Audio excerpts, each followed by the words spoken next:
9ನೇ ಕಡಲೆಕಾಯಿ ಪರಿಷೆ, ರೈತ ಸ್ನೇಹಿ ಮಲ್ಲೇಶ್ವರ ಕಡಲೆಕಾಯಿ ಪರಿಷೆ ಅಂತ ನಾವು ಮಾಡ್ತಾಯಿದ್ದೀವಿ. ಕಳೆದ 9 ವರ್ಷಗಳಿಂದ ಮಾಡ್ತಾಯಿದ್ದೀವಿ. ಇದು 9ನೇ ಕಡಲೆಕಾಯಿ ಪರಿಷೆ. ಇದು 3 ದಿನಗಳ ಕಾರ್ಯಕ್ರಮ.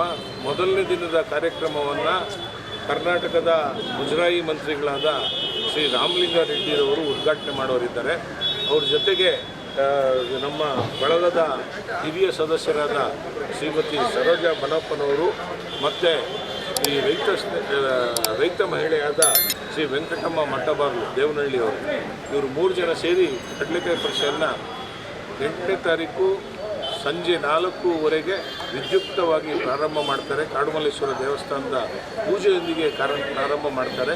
ಆ ಪೂಜೆಯಾದ ನಂತರ ಅಲ್ಲಿ ವಿರಾಜಮಾನ ಆಗಿರ್ತಕ್ಕಂಥ ನಂದಿಗೆ ಪೂಜೆ ಸಲ್ಲಿಸಿ ಈಗ ಇಲ್ಲಿ ಪ್ರತಿಷ್ಠಾಪನೆ ಮಾಡ್ತಾಯಿದ್ದೀವಿ. ಒಂದು ದೊಡ್ಡ ನಂದಿಯನ್ನು, ಒಂದು 30 ಅಡಿ ಎತ್ತರದ ನಂದಿಯನ್ನು ನಾವು ಪ್ರತಿಷ್ಠಾಪನೆ ಮಾಡ್ತಾಯಿದ್ದೀವಿ.